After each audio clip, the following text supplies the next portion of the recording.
Welcome back to Wax Packs and Warning Tracks, everybody. It's Cody. It's Bubba. It's another episode where we are back for the second half of baseball and also Topps Chrome baseball. It's coming. It's almost here. We are going to be talking about it. It's a crazy loaded checklist of SPs, and we'll get into some of the big rookie chases as well in this year's set. And, of course, look at the second half of baseball. Guys who need to have a big second half. Some guys you're pretty familiar with if you've been collecting for a while. Of course, make sure to subscribe if you haven't already. If you're watching this on our Mojobreak Media YouTube channel, thank you for doing it. Subscribe to that channel, or subscribe also to the audio version of the podcast. Or if you are listening to us, make sure to subscribe over to Mojobreak Media on YouTube. Bubba, All-Star Game. It has come and gone. What did we think of the swing off? I liked it. It looked like just a bunch of like little kids just having fun on the field again. It was. I liked the no helmets. It was just really cool. Just seeing these guys. How about the celebration coming out of the dugout? That was cool. Awesome. It was awesome seeing everyone in their own uniforms. Shout out the All-Star Game, having everyone. Thank you for the love of God. Own uniforms again. Finally. You know what's funny is I was like, thank God it's finally back. And then I saw what the uniforms looked like. I'm like, actually, these are some of my favorite uniforms in a long time. Dude, I think I might pick one up. They look good. Yeah, they look really cool. Yeah. I like them. But yeah, I thought it was a cool concept. I mean, we talked a little bit last week about it's for the fans now. Yeah. And yeah, and here we are talking about it. And I really, really enjoyed it. Yeah. It's cool that this time in the sports calendar is always like there's always a strugk to talk for topics to talk about. Yep. And I can't tell you how many times in the years of working in sports radio where this week came and the only thing we could talk about is, does anyone care about the All-Star Game anymore? How do we fix the All-Star Game? Blah, blah, blah, blah, blah. It got so exhausting. I always had the argument of it's still the best. I don't care what anyone says. Right. It's always the best All-Star Game because you can't half-ass it like you can in basketball or in football. Yep. Or they don't go absolutely insane like in hockey where it's like, well, what if we had a 12-team tournament? It's like, okay, I don't got time for that. But it's refreshing that everyone's talking about it and go, that was cool. Hey, that thing that happened, that was new and it was different. Whether you loved it or hated it, it was new, it was different. It got a lot of people talking, got a lot of people excited. So it's nice for a change that the discussion has shifted with the All-Star Game. Yeah, I really like and the whole weekend too. The draft was awesome. Yep. Some surprises. Yeah. I had a great prediction. Yeah, you did. And then the home run derby was really cool as well. Derby was great. I like the format. It did take me a couple batters to get used to it. Yeah. So, okay. I liked it, though. This was something I was trying to figure out. So, I know the time limit's been a thing the last few years, which I thought great. I thought that was great. I thought the rule changes they did the last few years made the derby more exciting. Yeah. Capping it at 40 pitches. Was that a new wrinkle, or did I just completely sleep on that last year? New wrinkle. No, wait.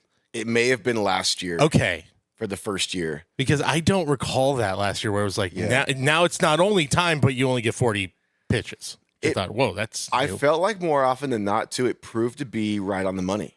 Like, they were like throwing their last pitch with like 5 seconds left. Yeah. Don't like getting rid of the swing off.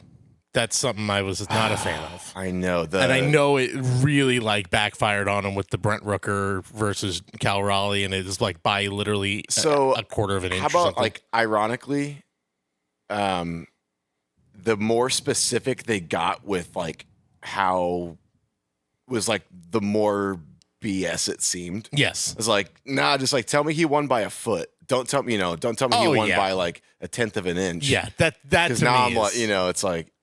And how much? If you're also going by we can't make this thing too long. Sometimes it gets so long and unruly, which I get. That's why they started the timed thing. Yeah. But how much longer is it going to be if you give guys what? Because it used to be you get basically 5 pitches in a swing off. That's it. You just get 5 pitches thrown at you, and then we move on. And how much longer would that really have taken? Yeah, I mean, I really just think another conspiracy against the A's. Yeah, it is. Obviously, clearly. Brent Rooker made up for it. He had, well, if you count the 2 swing-offs, a grand total of 3 home runs in the All-Star game itself. So he made up for it. Yeah. New All-Star game stuff. A big thumbs up. And finding out also over the weekend that could be coming back to Northern California. Yes. Lots of exciting stuff. That stuff we'll get into later. Now we're even talking about potential Olympics with Major League players. All of it's very exciting, but it's also a little further down the road. Let's talk about the here and now, because the second half, lots of stuff to talk about, second half headlines. But for us, the second half means Topps Chrome Baseball is here. It's right around the corner. Earlier on the hype this week, we talked a little bit about it. Now we're going in a full deep dive of this checklist. First of all, just as a collector, I'll just start with my feelings of Topps Chrome overall. It's, for me, my number one. I love Topps Chrome. It's the one I always probably collect the most. I like collecting just the base rookies of guys I like. This is always one I circle on the calendar every year. Series 1 and 2 are fun because it means the new start of a baseball season, but it's all just leading up to this. So I'm always super, super pumped about Topps Chrome. And I'm overall, looking at the checklist, looking at the new additions, excited, but I'm curious to see maybe how the rest of the hobby feels about this. What are your just overall general feelings about Topps Chrome? Yeah, I share that. It's definitely a circle on the calendar release. I have that and Topps Finest right up there. I love Finest. I love Chrome. All the shininess. Yeah. I'm a flagship guy, so bringing kind of like a best of Series 1 and best of Series 2 is, perfect for me. I like a lot of cards. I like a lot of base. And I also noticed too, for like longevity and whatnot, a PSA 10 of a Chrome rookie is solid. It holds up. So in terms of collecting, I keep everything and hold on to everything. Now we have the buyback program, which I really love as well. That's been great for collecting, especially with some bigger sets coming out later in the year around like the holiday seasons. It's nice to have a little bit of extra cash, buyback power. I love that program. Yeah, you need to go into Topps Chrome. Look, it used to be 2 autos in a hobby box, 5 autos in a jumbo. It was a thrill. Now it's 1 and 3. Ostensibly, the auto checklists are better now than they were when you were getting 5 autos. Right. So we'll see going into this year's Topps Chrome. I'm juiced. I'm a short print guy. I PC a handful of players, so I like getting their short prints. Auto wise, I'm going to be not hesitant, but just kind of, I did a little research and I'm going to know what I'm getting myself into. It's a big rookie checklist, rookie auto checklist. And this set kind of already coming into it, 2025 gets a little bit of flack for not being as, loaded as the 2024 rookie class. Still a lot of huge chasers. A lot of big ones. And we're going to get into some guys that don't have base rookies, but you can still get rookie autos. Yeah. And those will, over time, hold up as their first, Chrome rookie autos, nonetheless. So I'm excited. And maybe we're able to get at a lower price point than a 2024 Chrome hobby box that was retailing at, over $400 through week 1. The 24 was, it's still just going to go down as this very special class. Yeah. Some of the things you're mentioning just from a consumer perspective, there is, I think, understandable frustration of what it was versus what it is now, where it felt nice, regardless of if your 5 autos were all 5 relief pitchers, which, trust me, done a lot of those breaks. Yeah. They often would be. Mm-hmm. That's frustrating. So there's pros and cons here, where it's like, yes, it was great to have 5 autos. It also meant those autos were maybe not as good. The quality was not as high. Whereas 3, maybe you're going to get, or 3 in a jumbo, 1 in a hobby. Maybe that 1 auto could be good. But again, looking at this checklist, you are still getting a lot of guys who just had a cup of coffee and never did really anything else. We did a little segment. I think it'll probably be a clip we put out social, but Doug was just like, I'm just going to name a rookie. And you have to tell me the team. And again, I feel like we are as tuned in on baseball as anybody. And there were guys where I'm like, I have never heard of this guy. It's like, did you just make this guy up? There's a lot of that in here. But again, it's also it's their one chance to get a rookie card or a rookie auto.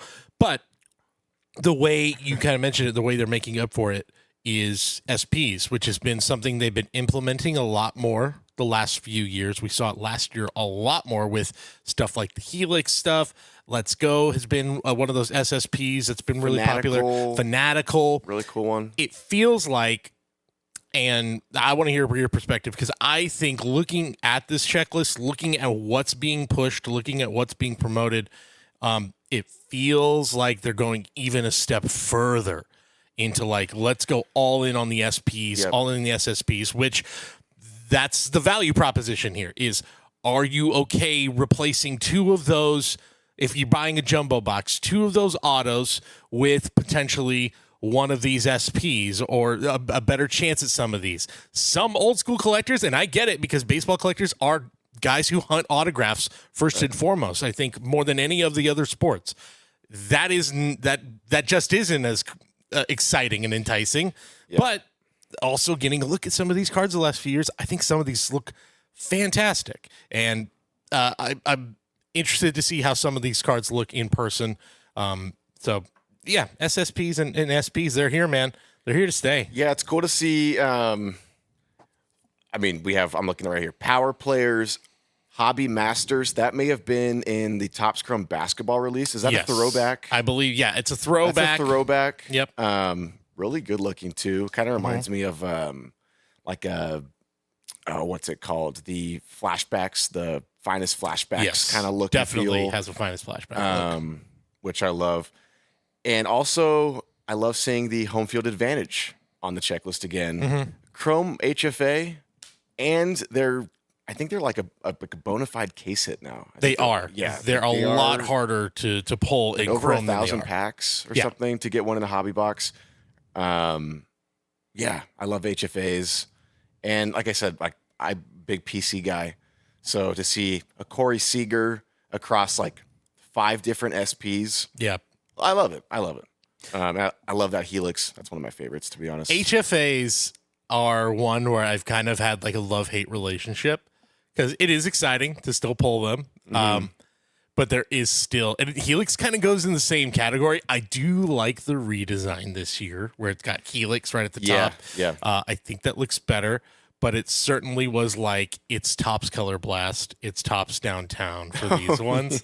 That's what it is, which is, look, these companies, Panini has cards that have copy from Topps, and Topps has cards that copy from Panini. Upper Deck does the same thing. They all are copying from each other. Yeah. I get it. These ones felt almost more like so blatantly ripped off for a bit. Right. That it was a little harder for me to get on board. I'll be very curious to see how these look. I think the new redesign for the home field advantages look good compared to like the first iteration of it, which I thought looked really cheap.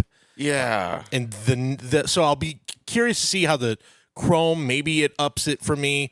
Maybe it gives it more pop. The one thing I'm really, really hoping and praying, one thing I really hope they did is the Ultraviolet All-Stars redesign in Topps Chrome basketball was so far superior than the ones we had gotten the last few years. I kind of defended those ones. I still think those are fun. The sort of retro vibe, psychedelic sort of concert poster look. Yep. But God, I just thought those new ones in Chrome basketball looked really sharp, and I hope we get that in Chrome baseball. Yeah, I think I saw a mock-up, and they are more in line with that. More in line, yeah. Yes. It was like maybe an Instagram post by Topps, and they posted like 5 superfractors or so. Nice. They look sweet, a little more like action shotty, less like poster, right? Like you said. They're a little busy, to be honest, but there's a lot more going on, which, I mean, if you're going to have a busy short print, I like a lot of fanciness. That's why, I like the Helix redesign too. There's more going on. Yep. More pronounced. Yeah, they're sweet pulls. And I don't know if you concur, I don't know if you open much retail of Topps Chrome. I like megas and blasters too. You can get a lot of short prints through the retail as well. Yeah. I feel like more so than autos sometimes as well. So 100%. I think that's the other part of it, is that it does make it the addition of more of these SPs, and also you're gonna have those, obviously those retail exclusives, mega blasters exclusives, stuff like that. But adding more of these SPs across the board, it is going to incentivize buying some of the, that you feel like, hey, maybe I can actually get a decent hit out of some of these blasters, some of these megas at a relatively good price comparatively to a hobby box or whatever. Yeah, it might be a product that we're ripping for a long time too. We might be ripping it for 6 months. A product like Chrome Update that'll come out in a few months.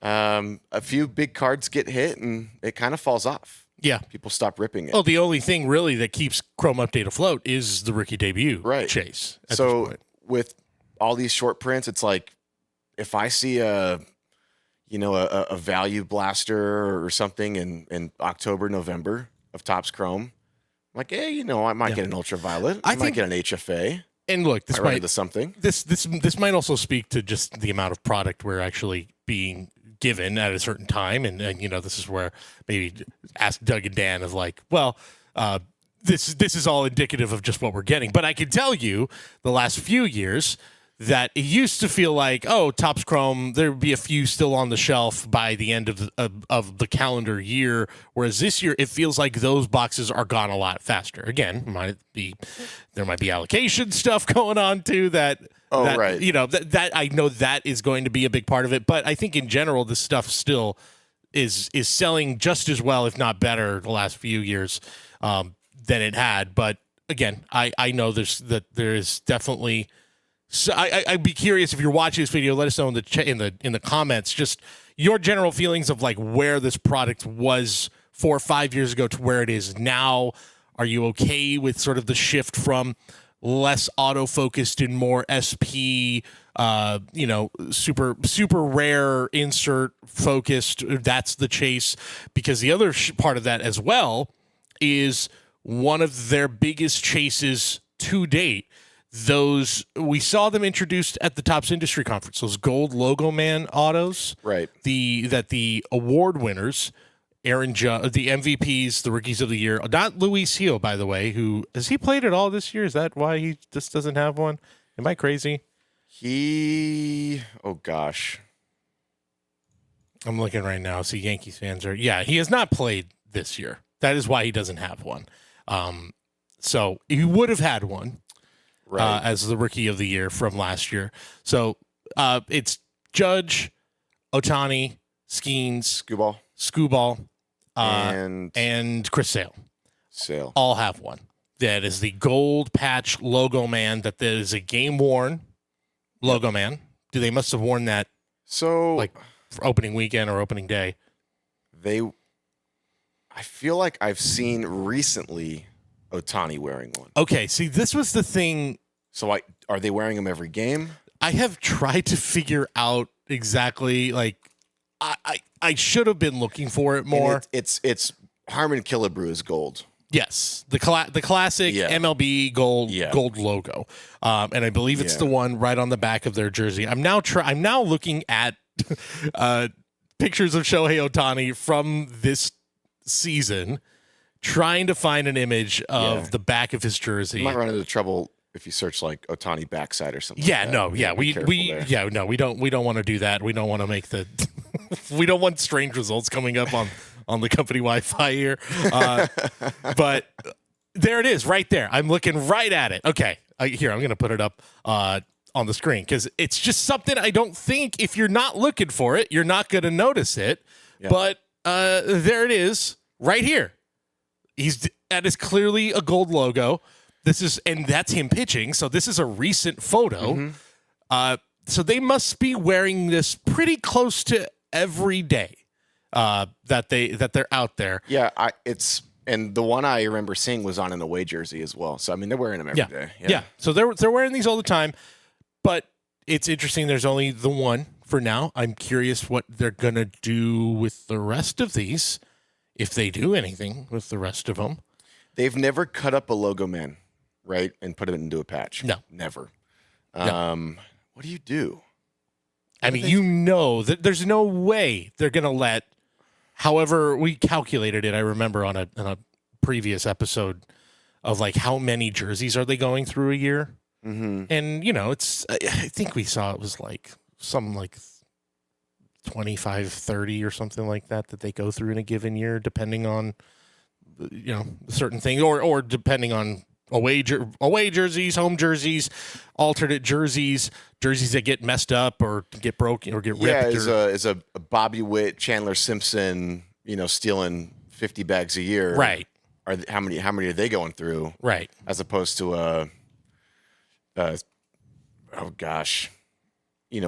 only. Right. Like a Kyle Schwarber isn't going through nearly as many of those a given year. But at the same time, like a starting pitcher. Think about, I was about to say, remember Tim Lincecum wore the most disgusting looking hat you've ever seen in your life. Clayton Kershaw does the same thing. Yeah. Those hats are just like, they've never been washed. Right. That is clearly the same hat they've worn for years. So there's that too. So anyway, this is going to be a big chase. Obviously, Judge, Ohtani, Skeens are at the top of the list there. Mm-hmm. Don't sleep on Scooball and Chris Sale now. But those three, having those three chases is huge. Chris Sale Gold Logoman is awesome. Yeah. Side note, one of my favorite Chris Sale stories, back when he was on the White Sox, they were doing one of those like throwback games where both teams wear their throwback jerseys. Oh, the collared. Yeah. And I don't remember if he was the starting pitcher or not, but he goes into the clubhouse early in the morning, hours before the game, sees all the jerseys, hung up in their lockers, and he goes, "Nuh-uh, I'm not wearing this."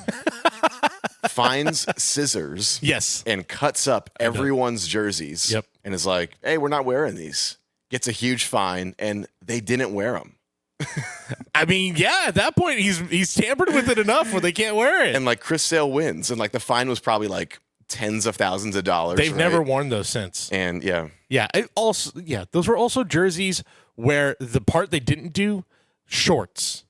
Right. They had shorts with those jerseys. The knee socks and the shorts. Yes, but they were short length pants with those jerseys. Imagine like insane 6'8", lanky Chris Sale just in some knee socks and some like jort looking things. We can talk about this off air, but my dad had my grandpa a friend had a family friend who worked in the offseason, former ball player who played on that White Sox team that wore the shorts and the collar jerseys. That's awesome. And he had lots of stories about how awful those jerseys were. Yeah. So these I'm curious, like, what on the low end? Because I think we can safely assume, we mentioned Chris Sale, that Chris Sale, of those five, if you put that on the market, that is the one that's going to sell for the lowest price. Yeah, totally. But regardless, so what is the floor then for these cards? I really don't have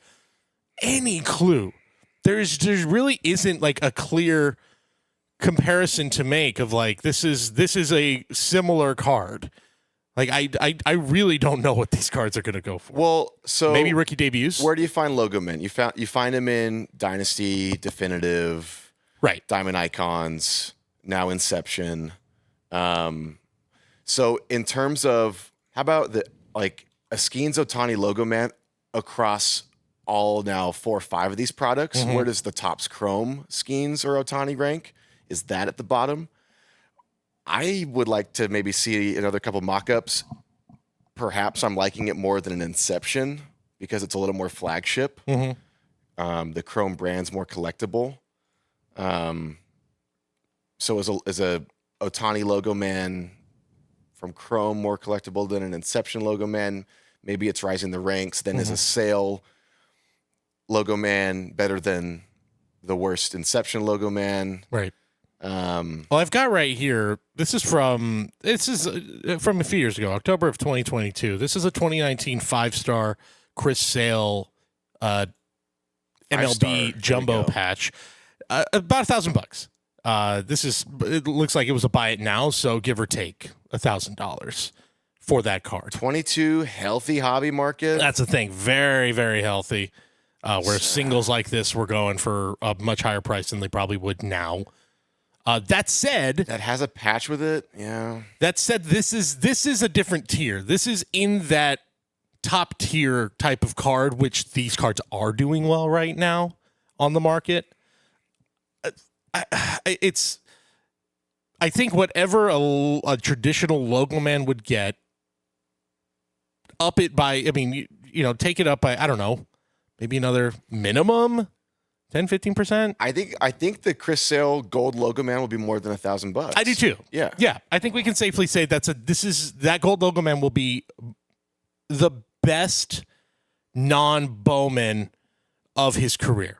The biggest sale for a non-Bowman Chris Sale in his career. Maybe even bigger. Maybe bigger. You think it'll be bigger? I have the highest sale right now is a 40. I'm saying that. Yeah, actually now seeing it, $4,620 for a BGS 9 red refractor is the highest. That's a lot. Sold Chris Sale card. Does this card do better than gold that? logo? His Gold Logoman would probably need to be pulled within the first month of the product release. Yes, it almost needs to be the first. Yeah. If it's the first one, then it's like it might eclipse that. If it's the fourth one, right? Because then the market's set. Right. Yeah. Yeah. It needs to be the first. Yeah, it does. But on the Ohtani Judge Skeen side of things, like I said, the only other kind of card I can liken this to is the debut patch, where it is totally unique. There's no other card like it. Yeah. And yeah, it's the only one in existence. But hitting it won't tank the team market. No. Thinking about breaks and whatnot. No, it absolutely won't. Whereas, you hit the Skeens logo debut patch auto, it's like I had to drop the Pirates by 50%. Good point. But in terms of value, card value, just singles value, in terms of like how much of the how much is it going to be compared to a box cost? I mean, yeah, to me they're so rare, and they're one of ones, right? Mm-hmm. They're throw-ins, you know. Yeah, I mean they're like, I think the odds are like 1 in literally over 2 million packs. It's an insane odds. Yeah, it's not happening. It's only 5 of them. I never want to see anything in like the. Yeah. I hate seeing like hundreds of thousands. I don't know if I've ever seen. Yeah, here you go. The exact odds: 1 in 2,721,120 packs. So there you go. You're telling me there's a chance. 1 in almost 3 million. Cody, good Lord. You thought rookie debut patch cards were tough to pull. These are going to be... Dude, they were. They were so hard. They're so hard to pull. I still never pulled one. Yeah. I think in the grand... Like, we've pulled 2? In 2 years? In 2 years. Mojobreak, as a company, has pulled 2 rookie debut patches in 2 years. Maybe 3. I know for sure 2. It's a very interesting chase. You know what? We're going to pull one. I'm feeling it. It would be amazing. It would be amazing. But I want to hear predictions. I'm trying to find anything that could be close, and so it's hard. And it's going to be a thing going forward now. I mean, they have to do it. Yeah, I love the addition. I think it's a cool addition. It's not a gimmick. It's not a gimmick. Yeah. It's just enough where you're like, it's just 6 additional cards. That are, if you hit it, it's an incredible chase. Here you go, Ohtani. This is a great indicator right here. June 14th of this year, an Ohtani 2024 Diamond Icons MLB logo patch, 1 of 1, sold for $57,950. I think this next Ohtani, presumably, is a bigger deal. It should sell for more than that, right? Because this is just a regular old, I say it, regular old in air quotes, 1 of 1 logo patch. This is a uniquely, it's commemorating an MVP season. He only wears that patch once in a year. It won't be once in his career. He's going to wear it probably a couple more times. But and it's the very first of its kind. Gosh. Hard to say. It's, because Diamond Icons is like a $2,500 box. Right. This is it's kind of the same thing where it's like you're including cards like the rookie debuts where it feels like they should belong in a Diamond Icons in a Dynasty, and yet they're being pulled out of hobby boxes. When I saw it on the checklist, I thought, "Oh, is this like something they held out from Dynasty? Is this going to be a Dynasty card?" I was like, when I saw it on the checklist, I was like, "What is a gold Logoman?" Like, I was thinking gold parallel. I was not even thinking like the actual Logoman was going to be the gold one, and yeah. It probably sells. Gosh, that's a lot of money, though. I know.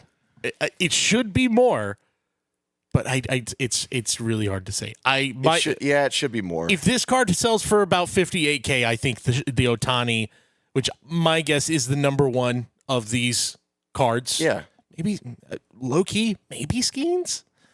Low key might be the biggest. I don't think so, but I think Ohtani. How about does the Rookie of the Year patch have a rookie insignia on it? Don't know because it's from that year. I don't think so. I haven't seen a mock-up of Skeens. It's only only one we've seen is the Judge one. The Judge, yeah. And it's just a traditional gold. Here I can find it for those who are maybe at home and watching this. They're so sick. Yeah, they look really good. But yeah, I don't think there's like any indicator of what. So, what it is the Ohtani? What do you think? Is the Ohtani $100,000? Is it 75? I think I'm gonna be more conservative and say 75. If that one we just showed is a $58,000 card, this to me is a better card. It's a more unique card, and it's the very first of its kind. As was yes. Yeah. Diamond Icons, I don't know. We'll see if it holds up. Yeah.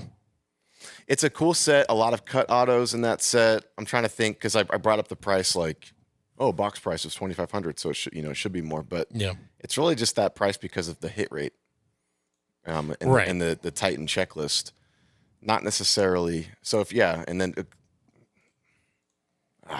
that's tough. This is going to be a really interesting one. I feel like we're in that same area. I apologize for the absolutely horrendous look at the this is the tiniest photo. This is a picture for ants here, but this is the best I could find of what this card looks like. It's a little grainy. We're finding it on the fly, but there it is. That's the Ohtani version. Nothing. It just says MVP at the top. And that's it. So the Skeens one will say Rookie of the Year, all that, but it won't have anything on the patch itself. I mean, it looks like a definitive card. It does. It does. That's why I think there was some feelings like, oh yeah, this is gonna be like definitive, something like that.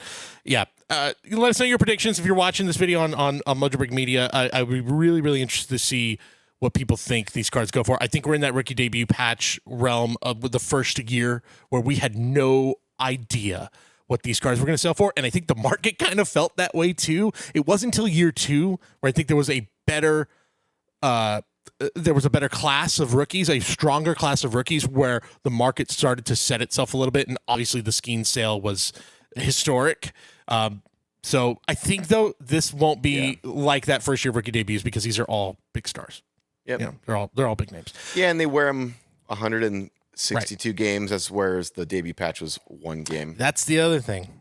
It's like, are people maybe going to be like, there's going to be more of these? But there won't be $1 million gold Logoman like there was $1 million Skeens. I don't think so. Debut patch. That I think pretty definitively. There was a $50,000 Jackson Holiday debut patch, and now there's already a $60,000 Logoman for Ohtani. Right.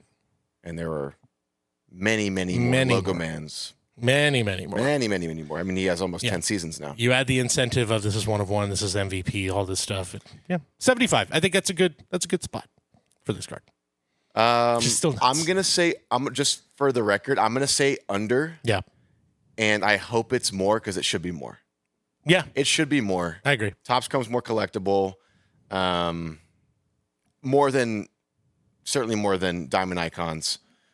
He's also in an Angels uniform in the Diamond Icons. Right. I think the Dodgers uniforms gets an way extra. It's also boost, this is the other thing too is the weight of the MVP season where he hit 50 homers and stole 50 bases. I think there's the historic part of that. Oh, it's the season. Yeah, it's commemorating that season. Oh God, it might be 100. Jeez. Right. That's why I'm like I'm staying safe with 75, but it would not shock me if the Ohtani is a 6-figure card. Wouldn't shock me. Right. I don't think it gets there, but yeah. Let's talk about some of the actual players, the rookies in this. There's other autos we can get into. I think some other cool designs. The World Series champion autographs. That's a new thing. Those are really tough to pull. There's also very exclusive cards with the 3 newest members of the Hall of Fame, Ichiro, CC Sabathia, Billy Wagner, that look like they're pretty cool. But the rookies, that's what we're chasing here in Topps Chrome. Yep. It's always the rookie class. And I think, I'll be honest, I think before doing a really deeper dive into the rookies, was kind of like, yeah, this is just clearly a weaker class in 2024, which, guess what? If you were to power rank the last 10 years of rookie classes, there's a chance 24 might be your number 1 pick of just the most stacked rookie classes. We need to stop comparing the two. It was a special year, and it's better than most of the last 10 years, honestly. Yep. That's where we're at with that class. That said, I think there's a lot of interesting names who are being added in as auto subjects this year. Yep. Obviously, you have James Wood, you have Jacob Wilson. We've talked about them enough. We know everything about them. We saw Jacob Wilson at the All-Star game. We know about these guys. Let's talk about a few of the other, I think, notables. And most of these guys are going to have autos and not base cards. Yep. Drake Baldwin, Atlanta Braves. Their number 1 prospect. One of the few bright spots in what's been a tough season. He's got autos in here. Yeah, 279 batting average, 351 on base, 11 homers. Yeah, he's looking to win a Rookie of the Year. Yeah. I think he's in the top 3, I think. He's top 3. I think there's an argument that he's the number 1 guy. Yeah. I think momentum has shifted to Jacob Mizorowski. Clearly. All-star. Jacob Mizorowski. By the way, he came in and he both proved he belonged there, and also I could hear the detractors too. The moment he went in, that was every guy on each side. The best players in baseball. Every guy's on the top step watching. No other guy got that treatment during the game. For a weekend for the fans, you had to have one of the most electric arms on that stage. And he was also saying, I was trying to just go, give it my all. Like, he was hitting 102 pretty consistently, which is nuts. We need to get him on the pod. Yes, we do. We've talked about him enough. We need to get him. Did you also see why we need to get him? Not beyond baseball cards. On the red carpet, he showed his tux, and it had the Pokemon Lugia. I hope I'm saying that right. I thought you were going to say it had the Mojo-Break logo. Oh, man. Could you imagine? He's like, I've been ripping with you guys. You didn't know. He had a Pokemon inside of his jacket. Boom. Oh, dude. Oh, we got to get him and Joe and doing some stuff together. We have got to get something going. Jacob Mizorowski, welcome to the hobby. That's all I got to say. So come on down to Mojobreak shop next time the Brewers are in town. I think the Brewers have already been in town, though, unfortunately. Maybe they'll be in Sacramento. I don't know. Yeah. We'll see. We'll make a trip. Yeah, exactly. But yeah, rookie autos. So we were talking about Drake Baldwin. This is how we came up with Mizorowski. And I'm telling you, this is the general feel of baseball. It's like, hey, Drake Baldwin is steady, good bat. He's a catcher right now. Yeah. They kind of just need to find a place for him to play. Right. That'll be interesting to see what they decide to do with Sean Murphy at the deadline, if they do anything, or what they do with Marcell Ozuna maybe to free up a spot for him, because his bat needs to be in the lineup every day. Yeah, they're going to be sellers. They have to be. Yeah, they have to be strategic sellers. Is the way they're going to probably say what they're going to say that. Like, they're not going to go out and trade Matt Olson and stuff like that. Like, they're not going to blow it up. But yeah, they could do like, let's get rid of Marcell Ozuna. Let's trade, somebody else. PSA 10 orange refractor autos of Drake Baldwin are going in the 1,800 to 2,000 range over the last month. So people are starting to catch on him. For a catcher, good for him. Yeah. Yeah. exactly. This was a guy we were pulling in Bowman a few years ago. Came up pretty often, I feel like. I remember pulling a lot of Drake Baldwin. So for a guy that was coming up as kind of just like his concession prize in Bowman breaks, it's pretty good. How long that lasts, I don't know, but I always feel like a good bet is to bet on Braves prospects because they pretty consistently do well. Yeah, and they get contracts. They do. Yep. Maybe this year is kind of refuting that with some of the performances, but I will still bet on the Braves developmental system long term. Yep, 100%. Cam Smith, kind of talked about him a little bit. He's got autos in here. Yeah, interesting guy. Not a base. I think he's very interesting. He and Kurtz in that share the checklist similarity there. Autos, no base. But right. Cam Smith, he's been up and down. Yeah. Yeah, but mostly up recently. Yeah.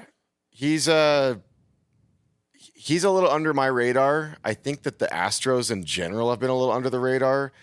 They've won a ton of games. If you haven't noticed what the Astros are doing, they're like one of the best records in baseball. Yeah, they're just good again because they always are. The rest of that division, A's, Rangers, Mariners, are getting talked about way more than the best team in that division. Yeah. Hell, I would even go so far to say the Angels are hanging in there in the wild card race. And we're not even talking about that. They're not gonna be there, but they're in there. If they win their first two series coming out of the break, oh jeez, there's a conversation and what they do. They're the team that makes the first move, and they make a small move. They get an Aaron Savali kind of guy. Mm-hmm. They just go make a move for a guy that's gonna eat 6-7 innings, or a guy that's gonna hit fifth, and then it's gonna start things going. Mm-hmm. They're never gonna do enough. Or counterpoint, judging. Remember the year they went all in and got Lucas Giolito on the. Yeah. Where they had that one hot streak, and then they were suddenly 3 games out of a wild card spot. Well, that's what I'm saying. And then they went and got Giolito is the guy they got. Right. Probably the 7th, 8th arm on that trade deadline, hot stove list. That blew up in their face almost instantly. Well, duh. Yeah. Sorry, Lucas. Yeah. It's not Harvard Westlake anymore, but geez. Shout out Harvard Westlake. Giolito, Flaherty, and Max Fried all in the same rotation. Insane talent coming out of and there. In high school, you have 2 games a week, so one of those guys had to come out of the pen or just not, not pitch that week. Good Lord. Good Lord. But yeah, so that division's going crazy, and bringing it back to the Astros, Cam Smith should be highly collected. Mm-hmm. I think that not having a base rookie is a disservice to the value of the auto. Yeah. Because he's not on the top of mind. It's going to do things to the team price in the break market as well, which might be awesome for collectors. I was going to say, actually, Astros low-key awesome, really good spot in breaks. A's will probably still be up there because you're going to have Wilson and they have enough hype. Yeah. It might be cool to collect athletics cards while they exist for the 3 years. Las Vegas, right? Or whatever it says. Cam Smith. I'm not buying Astros. Just it's morals, but and you know what? There's still a lot of people in this hobby who feel the same way. But good Lord, they better be the first team off for every PYT and stuff, because they are going to be a steal. Yeah, I think so. I think you're going to, because of that, it's going to be great for collectors. Just the chance at, I think Cam Smith is easily one of the top 5 rookie autos you can get in this product. Yep. You said his season's kind of like a roller coaster. So is his card market. He had a first Bowman Superfractor raw sell for $17,500. Nice. He had a PSA 10 black refractor sell for $6,000. He had a red lava PSA 10 for sell for $3,000. Those prices are kind of all over the map considering the number. Yeah, the red lava $3,000 lower than the red, other than the black. It's kind of strange. Yeah. But I think all those are selling at times where he was kind of playing at the low end of what he's been doing this year. On the high end, I will say, like I said, he's been mostly high recently. Last 55 games, batting over 300. That's in 204 at bats. That's a sizable. Yep. That's a pretty good sample size right there. Yep. Great defender. He only got drafted last year. He's the 14th pick in the draft. It's pretty nuts. Definitely out of the draft always kind of was like the more mature bat. Yep. You can move him around the field. So he was versatile, yeah. Plug and play. It helped with Altuve. Kenny moved around a little bit. It almost seemed like they kind of shifted around for him. As spring training went along, they're like, okay, this is kind of like it kind of came into frame his role from opening day. Opening day, right? He was on the team. He was on the day. Yeah. He was on the team opening day. Roster. Yeah. He and we'll get into a guy like Matt Shaw also on the opening day roster. We'll get into him a little bit. Yeah. I didn't realize that about Cam Smith.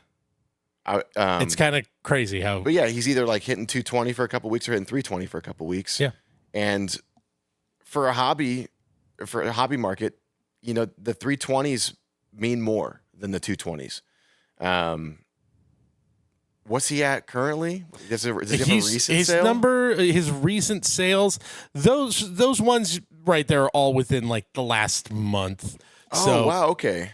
Yeah. Wow. A red 3K with the black to 10 going, what, 6? Yeah. So, and I think part of it is that people were so excited out the gate this season. So prices got real high. But yeah. July 8th. Yeah. The black X Factor was July 8th, that $6,000 sale. So that's strong. Yeah. That's a healthy market. That's a lot of money. Yeah. People are in on him. And I think played half a year. Yeah. I think there's excitement of the call up. And now that the team's doing well, it's kind of literally the timing of the team taking off is timed with him starting to get more comfortable and look very good. He's had some big moments too. He's had walk-offs. He's had some great defensive plays. Yeah, he is going to be right up there as if Jacob Wilson isn't playing, he's probably one of, if not the rookie of the year right now in the American League. Another guy who could be in that conversation is Chandler Simpson. He got called up and was like a lot of hype because, oh my God, it's the fastest man in baseball. Right. We just love it when a guy can come out and just and look like it should be like a track and field athlete. Like, yeah, baseball fans love that. We saw it with Billy Hamilton. It's the guy I always think about. Right. I'm like, God, if that guy got on base, even if he had an on base percentage of like 320, he would have been so good. Yep. He would have stolen 100 bases a year. No questions. Yeah, and what it does to just the entire game. I mean, the infields are frantic when this guy is in the batter's box. You cannot play back. Everything, and like pitchers, oh my gosh, the catching duty. Everybody. Yeah. Everything. Yeah, it's you put the ball in play, the old Little League thing, put the ball in play, good things happen. I mean, it's like he makes players better. This is like some like probably StatCast, deep dive here, but he makes players probably better and he makes players look really bad too. Yes. 100%. He makes them look really bad. I think his batting average is around like 230, 240. Yeah. But does he have like almost 30 stolen bases? He has 20. This is the craziest stat. Overall this season, 26 stolen bases on 32 attempts in just 53 games. Like, that's insane. He's running on you more than every other game. Exactly. More than every other game. And he's very successful. Yeah. Yeah. He's been caught 6 times in 20s. Yeah, that's pretty good. Got sent down for a minute after all the excitement. Got called back up near the end of June. And in 18 games since, he's batting .355. So we'll see if that lasts going into the second half. Yeah. I think just the speed alone, the storyline of when he got called up, and MLB, hey, good job. I give MLB a lot of crap for like not marketing these types of players, the guys on the smaller market teams, well enough. And they did a great job of like Chandler Simpson got called up, and and I saw him all over their social media pages to promote this guy. So I think they've been trying. Yeah, that alone, that hype of fans, more casual fans are probably aware of this guy and seeing this guy more often. I think he's gonna do pretty well. His rookie autos are in here, and I think that's a really nice added incentive if you're chasing the Rays. Which really beyond him, I'm trying to think of any other rookies they would have had this year. They always have a rookie. I can tell you that in the last 5-6 years, it feels like the Rays always have one pretty notable rookie. They had Junior last year. Chandler is not going to be at that level, but I think a fun, like, especially if they're priced pretty low in breaks, a guy that would be very, very fun to chase. And I think his market is going to be surprisingly healthy. Yeah, the hobby likes anomalies and fun stories, guys that have the most in something. Like a guy that IPC, Esteury Ruiz, he stole 67 bags in 2023. He is not a good hitter. He's not great defensively. He's a quite one-dimensional player, but his market was off the charts for a good bit there, and still, it settled down quite a bit. But there was that kind of like one-dimensional anomaly that he was just different, and yep. That's the hobby loves that. And you brought up, never a bad time to buy Braves, buy the Braves for prospects. It's like the Rays are in that same category. Same. Just get the Rays. They're going to have a guy. Chandler Simpson's that guy, and he might stumble into a Rookie of the Year. Hopefully not, because that would have to mean like injury. Things have gone south for Jacob Wilson. Right now at 53 games, he's batting .308 all of a sudden.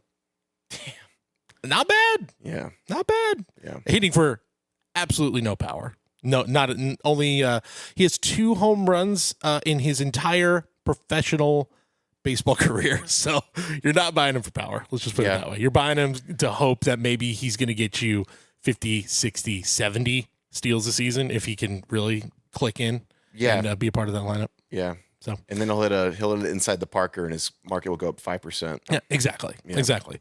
The complete opposite kind of player is the guy I'm maybe the most excited to chase in this product. It's Nick Kurtz, who I was singing his praises last year, I think in Bowman draft, where I said he's the number one guy I'm chasing, period. Like, no questions. Over Jack Kaggs, over Bazana, I'm chasing Kurtz. Yep. And gotta say, I feel pretty validated right now, the way he's swinging right now. He's awesome. He's a unit. So good. Good Lord. And it changes everything when you see a guy in person. Yeah. And I know it's one game, but I saw him last year in his literally 1 week in low A ball with the Stockton Ports. And he hit the longest home run I have ever seen hit out of our ballpark here in San Jose. Just looked like a man among boys. Like, it was insane. Right now, he leads all qualified rookies with 17 home runs. But how about this? Yeah. Since May 20th, 16 of his 17 home runs have been hit. May 20th? Since May 20th. Wow. So he got called up, about the beginning of May? And had a really cold stretch. Or maybe the end of April. Had a really cold stretch. Had like 1 home run in almost a month's time. And now we're looking at about a month and a half of play, and he's hit 16 in that stretch. He's batting .278 in that stretch with a .692 slugging percentage. Like, just not even taking the rookie qualifier out of there, he has been one of the best power hitters in baseball since near the end of May.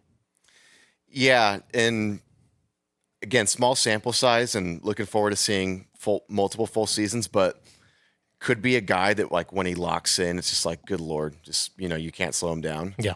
Which is scary. And to have a few guys on the team, to have a guy like Wilson, who's seemingly consistent. Perfect. Oh my God. And then to have a guy that can, like Kurtz, that can have like a 3-week stretch where he just pops off. Corey Seager's a guy like that, where he's either ice cold or he's just molten. With a supporting cast, it's like you're gonna win a lot of series. Yeah. He's gonna have a lot of big hits. How about that walk-off home run a handful of weeks back was nasty. Yep.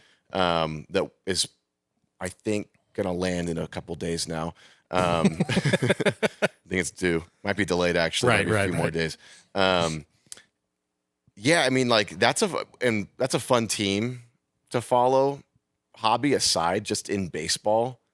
If they win a handful more games, I know they had like a lot more praise. People thought they can make a run. I was so thinking they're a third wild card team. I thought they could do it. And I'm not like any genius. I was always had the brakes pumped on that one. Yeah. Because in order to even like get to 500, they would have had to like have like a 23 game improvement or something like that. Win improvement. It would have been crazy. Which, no one does that. No. The Royals did it, but again, No one does. All right. No, yeah, right. But that was insane that the Royals did that. Yeah. Yeah, I mean, shout out Salvi still doing it at like 40. Yeah. Yeah, exactly. But yeah, that's fun. And you're the genius though, because he was talked about. He was the 4th overall pick. He was talked about. Yeah, but he wasn't the guy because he's on the A's. He's on the A's. It's always I'm like I said you put this guy on the Yankees and we won't stop talking about him. Right. If he's a Yankee right now, he's the story of baseball. I mean it. Swear to God. And he's probably not even in baseball. We think about Jason Dominguez, how long did it take for him to make it up? And he was a generational Bowman guy. The A's had the advantage of we have just got to get guys out here. Yeah. And you know what? This guy's mashing in the minor leagues. Just put him on the fast track. Yeah. And it's worked. He might be a Yankee in a couple years, in a few years. Yeah, unfortunately, he's going to follow the Jason Giambi route. Yeah. Right. So we can hate the A's and their general management and their ownership for absolutely X, Y, and Z, laundry list, yada yada.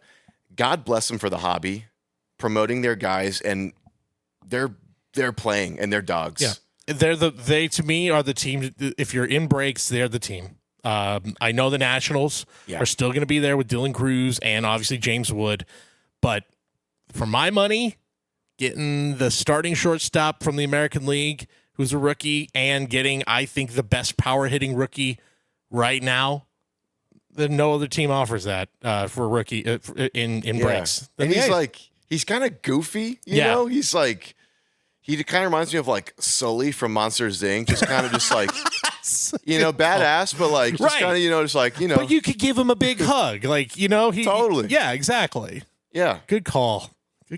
Saint Nick. Saint Nick. Yeah, we like him. He's approved here. All right. Well, Top Scrum breaks are available. Mojobreak.com. Get in now. Also, we're going to have boxes, of course, in shop. I think we are about to should be announcing this weekend a pretty cool bounty that we are doing for Topps Chrome in shop. So stay tuned for that. That's going to be pretty cool. Yeah. And if you're listening right now, it's Friday. Yes. Happy Friday, by the way. Yep. Breaks on Fanatics Live are posted indeed. For Topps Chrome. Pick your player and pick your team. So check those out. Wherever you're buying with Mojobreak, we've got it for you. Let's wrap things up here with, I guess we'll kind of combine this as like a taxi squad with both guys on the rise and guys on the fall right now. I'll throw out a few names here of some either top prospects who are about to get the call or likely to get the call. A lot of it also going to depend on trades in the second half. And a few guys that are really in need of a nice second half. Yeah. We'll start with a guy who's in Topps Chrome, and that's Matt Shaw. I believe just his autos are in there. He was a short print in Series 2. Short print in Series 2. I was looking, his short prints still sell pretty high. I think like a base sold for like $75 for a base short print. Good. For a guy that has had a rough go in the last 30 games. I mean, this is the slash line where it looked like he was on the rise. Like, hey, he went to the minors, kind of got confident again. Maybe he's back. Last 30 games before the All-Star break, 121 batting average, slugging only 187. And it's 102 plate appearances short, but still, it's coming off of at the beginning of the year where it wasn't quite there. A lot of factors. I mean, obviously being on the fast track with the Cubs to play third base for them on opening day after just getting drafted too. I think he was just drafted a year ago, if not 2 years ago. 23. It was 23. Okay. Yeah. So still pretty quick to the major leagues for him. And part of that too was going to Japan for that series, which for a major leaguer is tough. He looked good. He did. Remember, he made a few plays at third. That's true. Really good plays at third. Maybe you can say that plays a part in it of like coming back and all that. It's just kind of the whirlwind of all that. Regardless, the numbers aren't quite there right now. Yeah. And it feels also like the Cubs could I mean, I've already seen the Eugenio Suarez rumors linked to the Cubs. It feels so obvious. It feels like a slam dunk. But this next 2 weeks is going to be big for him. I think he's kind of getting a tryout right now of like, do we need to make that move if we're the Cubs? His stuff is, or he's gone, exactly, or they're just showing him off to the other 29 teams out there. Man, that would be pretty tough as well if he's just like, we're just moving right on from him. After they have other guys coming up. They got a guy named James Triantos trying to crack the bigs. So are we calling him up? Are we sending him down? How are we feeling about Matt Shaw right now? I'm not buying. I'm not spending $75 on a short print from Series 2. Definitely not. PSA 10 of a black refractor. First Bowman sold on June 26th for $385. By the way, I might spend under $400 for a first Bowman at 10 though. Yeah, black refractor. You said to 10. Black refractor. PSA 10. Yeah, I would do that. Yeah, I would do that. I still like him overall because the minor league numbers are very, very good. Yeah. And I think, it's just been a weird year of getting called up, getting sent down. Does a lot. I think that's the one thing when you hear players in the minor leagues, whether it's they're being sent down and staying there for a while or being called up and given time to develop, the one thing you'll just hear is it's just nice to have everyday reps and not have that constant tug and pull, like you're up, you're down, you're in AAA, and then you have to get sent on go to some small airport to go catch up with the team in a big city. Like it really wears on you. I think a little bit of that might be happening here with Matt Shaw. It is what it is. I think for his sake, I think might almost be good for a trade to happen where he stays in Chicago, goes to AAA, and just spends the rest of the year getting that confidence again, fixing whatever has not been working for him. Because Suarez would be a free agent at the end of the year, if I'm not mistaken. Suarez, yep. if they do that, they should. They should go all in. Good Lord, imagine Eugenio Suarez in that ballpark. Good Lord, you got to capitalize on this PCA thing that's going on. Kyle Tucker, it's your 1 year of Kyle Tucker potentially. He might be gone. Oh yeah. It's time to take advantage. I don't know if it's going to cost Matt Shaw. I don't think it will for half a season of Suarez, but might be a good thing. So I'm not a full-on buyer. I think I'm in a hold right now with Matt Shaw. Yeah, I think that's a good deal for that first Bowman PSA 10 to black refractor. There's some stuff cheap. If you're just looking even just like a base, you're probably in the in that 150 range right now for his base stuff. Yeah. So, a guy that was that probably is in that 150 range right now and wasn't a couple years ago. Luis Robert. Got to talk about my guy Lou Bob, who I think is the player both on field and in this hobby who needs a good second half, maybe more than anybody in baseball. So he's hitting 185? Yeah. Something like that. I think he is the 6th worst qualified hitter by OPS right now. Yeah. So we could say change of scenery guy. He just really hasn't done it with any consistency for any stretch of his career. No. Injuries have played a toll, but he's been healthy. I look at a guy like this and I think he's not healthy. And this is just, I don't have any basis or any evidence or anything to go off of, but I just think he's not 100%. He got hurt in that. He's been hurt this year. And I like to think anyone that comes back from an injury and plays is 100%. Mm-hmm. I just don't. I'm not buying it. And I would love to see. I was a guy saying he's on my fantasy bench. I think he's going to be a Dodger in 2 weeks. He's not going to be a White. The White Sox, but not if he's the 6th worst qualifying hitter. That's the thing. Is there's a lot of he's going to get traded. Who's going to do that? If the Dodgers do that, you're swapping him for what? Michael Conforto? Yeah, so that feels like a lateral move, honestly. Two obvious things going on here, and I think they can both be true. The White Sox have to trade, should trade him, and no one should trade for him. Yeah. Both are true. What happens? He might be a White Sox. God. They just get fleeced. I don't know. I think the White Sox can't accept that the value they're going to get for him is so much lower than it would have been than their asking price 2 years ago. And frankly, here's the thing where the White Sox and a lot of Luis Robert collectors have in common. I'm one of those people. Same. We all should have sold him in 2023. We all should have traded him in 2023. The White Sox should have done it at the deadline. Well, or they should have done it, the White Sox, right after the 2023 season, where they had a losing record. Clearly, everything was like that team was done. Like that version of the team that they built with Lucas Giolito and Lou Bob and Jose Abreu is gone. Moncada, it's gone. The dream is over.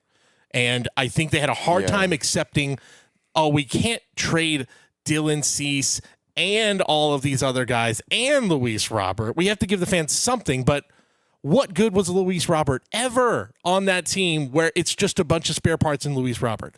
You're doing a disservice to him, the player, and yourself as a team at that point. Eloy, another one of those guys. Eloy. God, you want to talk about fall off. Nick Madrigal. We can go down the list. It's a lot of guys. God, they had 2 years where it looked like, man, they actually... Andrew Vaughn's now on a different team. Andrew Vaughn is gone. Brewer. Yeah. This is getting sad. It was the first post-Cubs Astros... Like, it felt like Astros did the blow it up and rebuild, and it worked. Cubs did the blow it up and rebuild, and it worked. Then the White Sox did it, and it failed miserably. You know what set it off? Tatis for James Shields. That's right. That was the first domino. That feels like the first domino. Where everything went wrong. And nothing worked. Yeah, nothing worked. Nothing has worked. Yeah. Between 2020, this is an insane stat. Between 2020 and 2022, Luis Robert had 3 cards sell for over $92,000, including a $134,000 red BGS 9.5 first Bowman. Crazy time in the hobby. It was. Because we're looking at arguably the best player, could be the best player ever, Ohtani, Logoman 1 of 1, selling for 60 Gs. Right. At that time, by the way, the funny part of all this, 2020 to 2022, 2020 especially, you could have bought Ohtani for dirt cheap.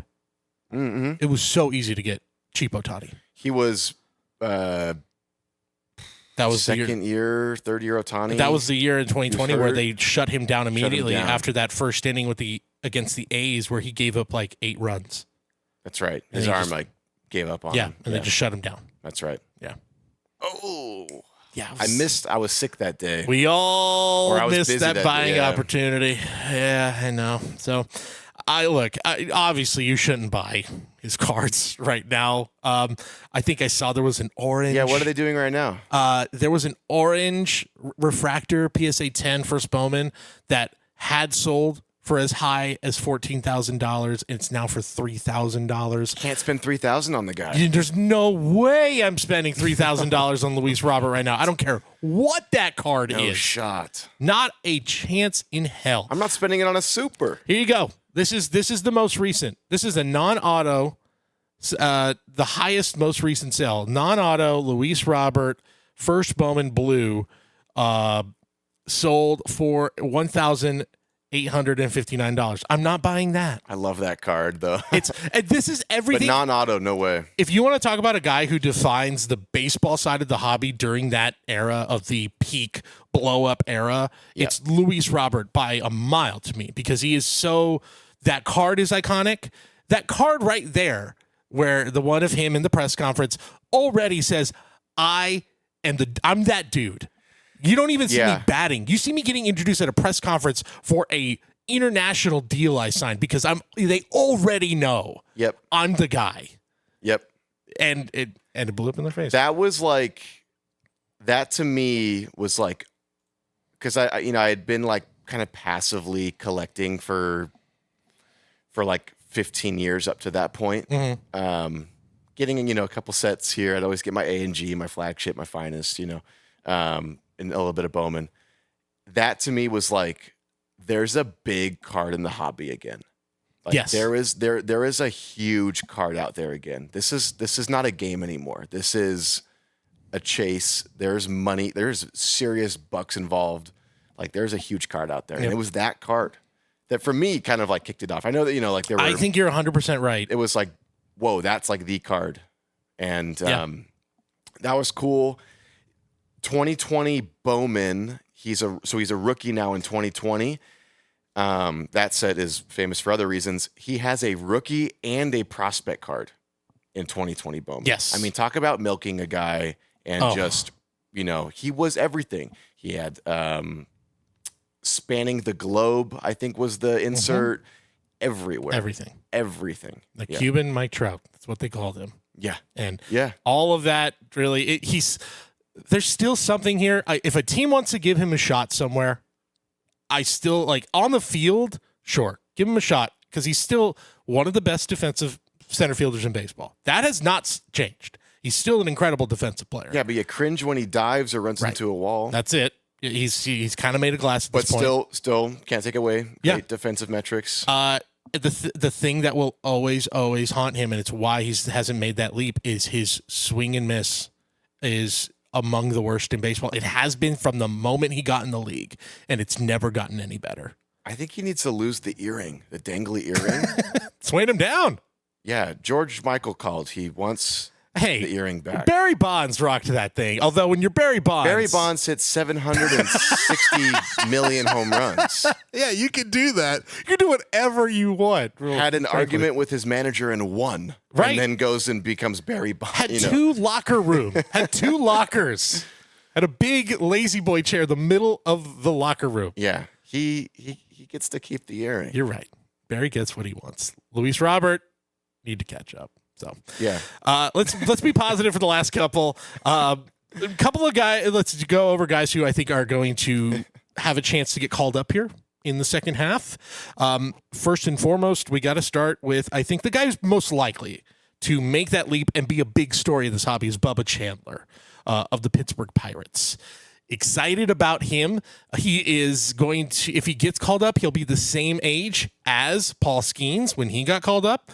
He got drafted out of high school, so the development's been a little longer, but he is currently a top 10 consensus, top 10 prospect, top 15, top 10 prospect in baseball, 2.82 ERA in AAA this year, where he's getting extended run. The strikeout stuff isn't as overwhelming as Skeens was, but it's still very, very good. Yeah. 93 and 73 in a third innings.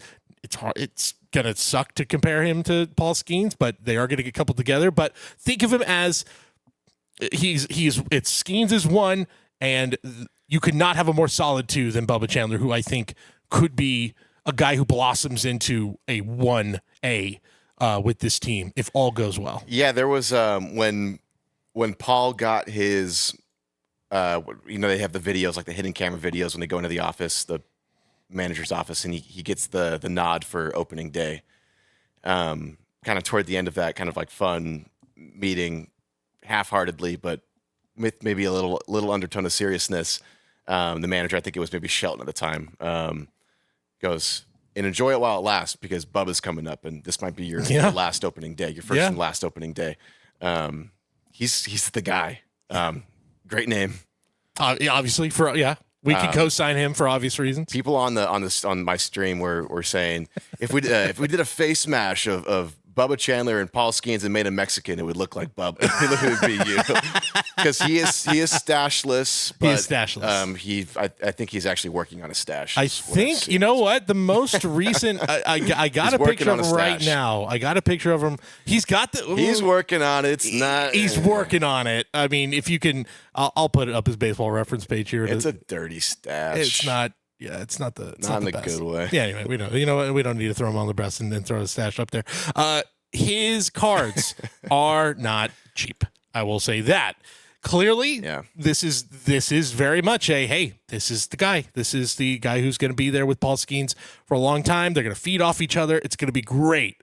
And his first Bowman base, PSA 10 auto, sold for $400 on June 27th. That is a high price for a pitcher first Bowman base auto. Card ladder, a little skeptical there. Yeah, you see that card value at $229.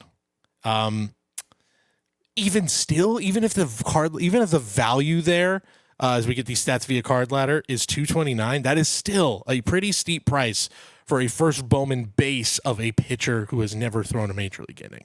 I believe in this guy. I'll just say that. I don't want to poo-poo on it too much, because I do really like this guy a lot, and I'm really excited what the Pirates are going to do is probably either trade Andrew. They're going to trade one of their pitchers, so he's going to be in the rotation. I can say that with a lot of confidence. Yeah, he's going to be in the rotation. If they all stick around, which easier said than done. A lot of stuff happens, but you're looking at Skeens, Chandler, Jones, Sterling, Hernandez. Mm-hmm.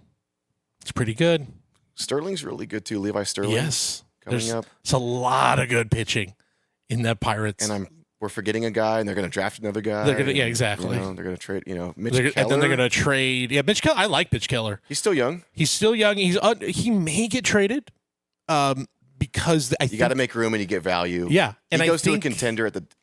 To me, I know everyone's like, trade Paul Skeens. Like, first of all, why? I get it. You could get the world, but come on. It's insane. Yeah. You have to literally do the Juan Soto trade to make that worth it. And even then, is it really worth it? To me, the trade that you make is the Mitch Keller trade because he's locked up for the next 3-4 years. He is a super reliable starter, going to get you every year high 3s to low 4s ERA. Great as a third guy in your rotation where you just don't have to worry about him. He's never going to be the best guy in your rotation, but you can just feel like we have a shot at winning every time Mitch Keller's on the mound. Yeah, could be. And I think gets you a surprisingly good return. I'm a total, I'm going to be this is a homer comment. He could be a Dodger, and they can get a guy like, I don't want to say rushing. I don't know. I don't think he's on the the block, but I wish the Orioles were competitive this year. I do too. He can be an Oriole, and then they can get a prospect for him. But huge value. He eats innings. Good strikeout stuff. He might be controllable. I think he's under contract for the next 3 or 4 years. Yeah, so maybe he doesn't get traded this year, but maybe next year. Yeah. Yeah, because maybe see what a healthy Jared Jones looks like in that rotation. That's with true. Bubba God, Chandler. Jared Jones. That's the element I'm forgetting about. Right, is Jared Jones. They got like 3 of the same guy. I know. It's not even fair. Yeah. And yet here they are. They're still the Pittsburgh Pirates at least of the last 30 years. Yeah. Well, who's on first? Right. Exactly. Precisely. To me, though, also as exciting as Bubba Chandler is, at the moment he gets called up, it feels like he's a pretty easy sell for me. One of those guys where if you got some of his high end stuff, if you've got some of this low end stuff, sell it because it's going to be the highest it'll maybe ever be. If you bought at 400 and he gets called up and you sell at 700, don't be pissed if he's $1,000 in a month. Exactly. Be happy with your $700 sale. Right. Yeah. Exactly. Because he's not even he's maybe the third guy on that team. Yeah. Exactly.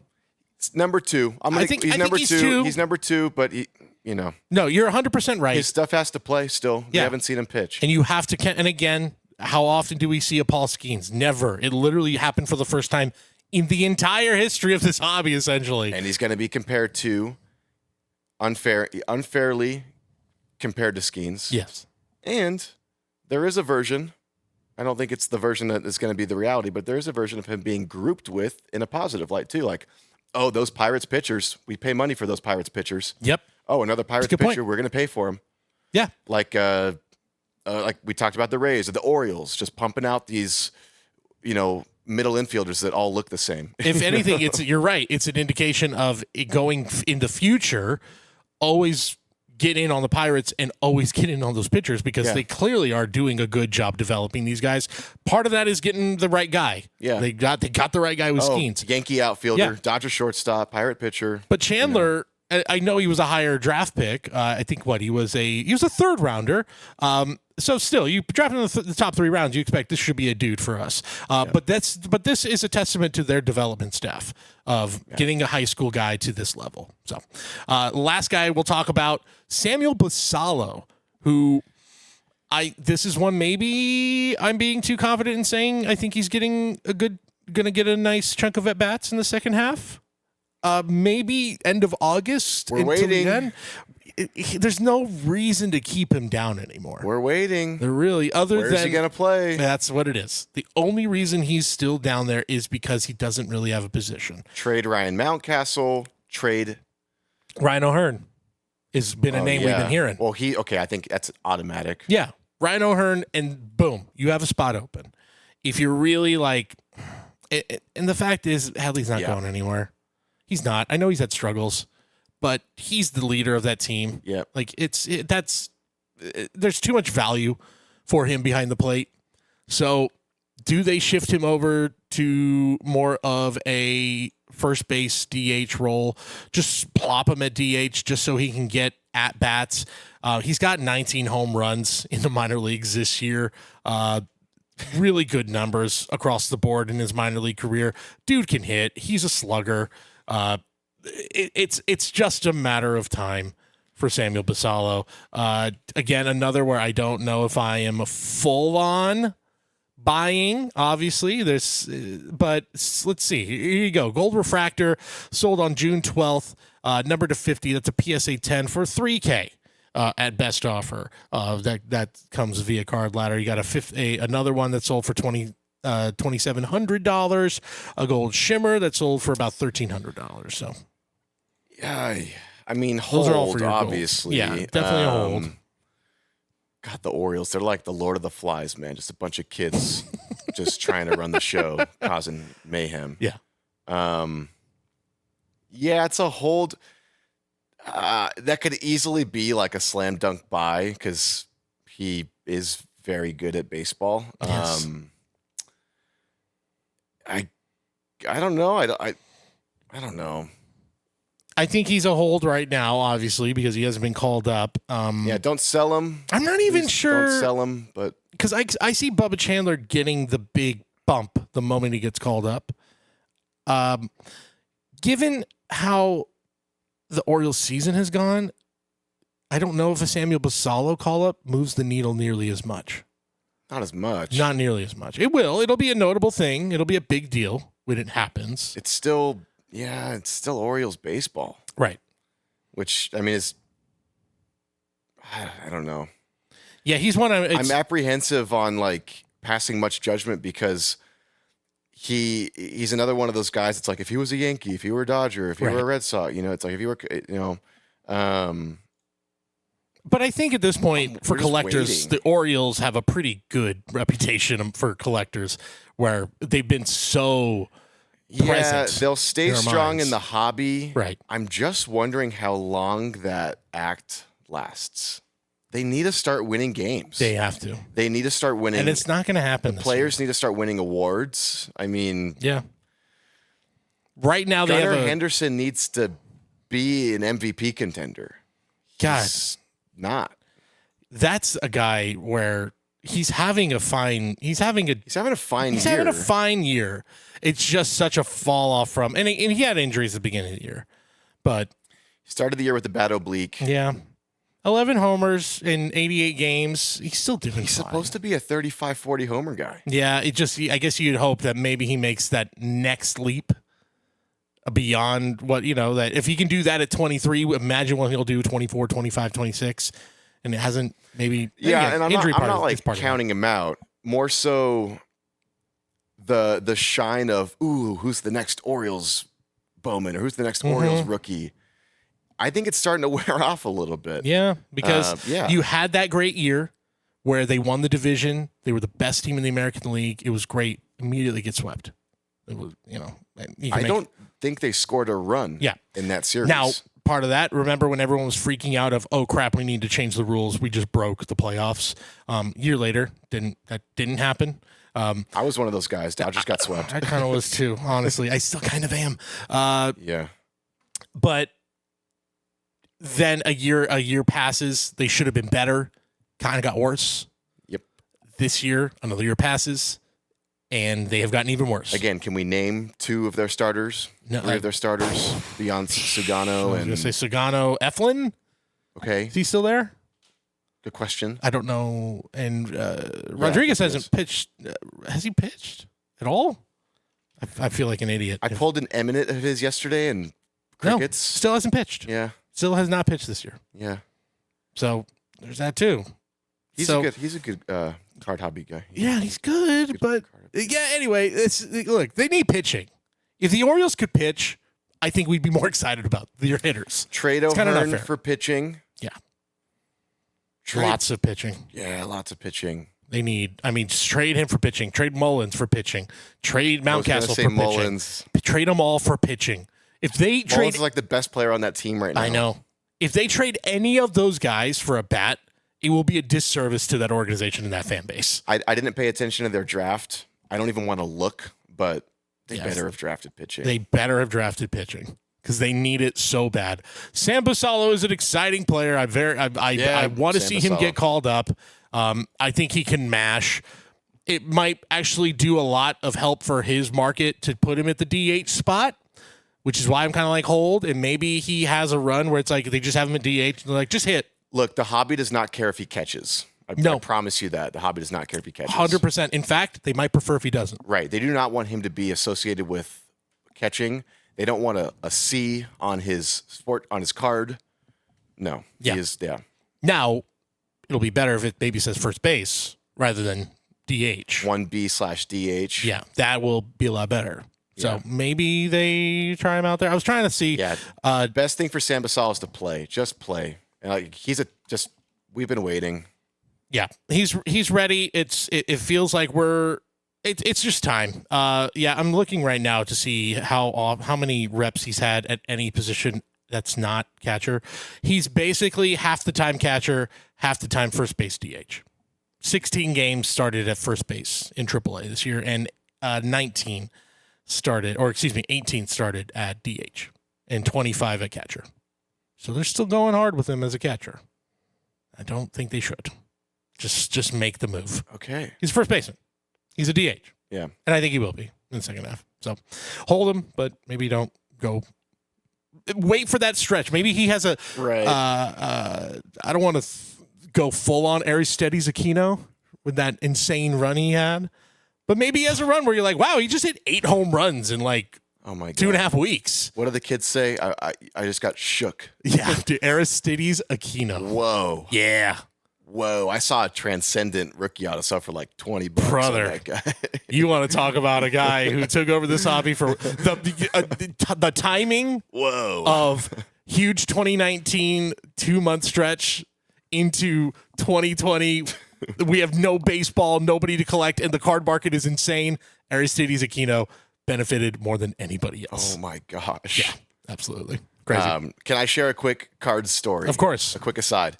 In 2021, I opened a Donruss Mega Box. Clayton Kershaw on the cover. I think it's 2021 Donruss. Pulled a Davy Garcia redemption. Mm-hmm. It redeemed it like right away. The product had just come out. It was like fresh redemption. Redeemed it right away. Waited. About 2 years ago, so I guess then 2 years after the redemption, they hit me up. They're like, we're not going to get you that card. Like, what do you want to do? So requested a replacement. 3 days ago, in the mail, got a redemption or a package from Panini. 3 days. So this is how many years are we going now? So now we're on year 4. My God. David Peterson. Auto, and he's pitching still, I think. And he was an all-star. Yeah, he was an all-star. All right. Yeah, David Peterson. I'll take it over Davy Garcia. So all right, dubs. Yeah, that's a win. It took 4 years, and you know it felt good too. I didn't realize he was an all-star. I knew he was having a good year. Yeah. I've added him a couple times on my fantasy league for spot starts and stuff. I liked it. Felt good because I was like, you know what, Panini, like, pick this one out for me. They're like, we'll give him David Peterson. There was some thought that went into it. That's true. So, thank you? ? Yeah. Hey, I would have liked to have had my Davy Garcia, but maybe this is a Davy Garcia issue. You know, maybe he just never got you the cards back. But Panini, you get little praise from me. I'm giving you a thumbs up today. I did not ever think that card was going to come, and it came. Well, a David Peterson came. So look, hey. You could have David Peterson, who an all-star this year, 2.9 ERA a year ago, or Davy Garcia, who has not pitched in the major leagues since last year, and when he posted a 7.07 ERA for the Chicago White Sox. Hey, shout out to 707, Santa Rosa, California. Shout out Santa Rosa, not Davy Garcia's ERA with the White Sox. Shout out Seawolves, and I'm going to be giving away that David Peterson on stream today. Friday. you're watching this Friday, I'll be giving it away on stream. There you go. You can thank Panini for delivering the goods. Thank you, Panini. Thank you, David Peterson. And thank you all for watching and listening to this week's Wax Facts and Warning Tracks. Join Bubba on Fanatics Live today for that giveaway, plus for Topps Chrome release day breaks. Next time we talk, they'll be ripped. If you're watching this, they'll be posted and for next Wednesday.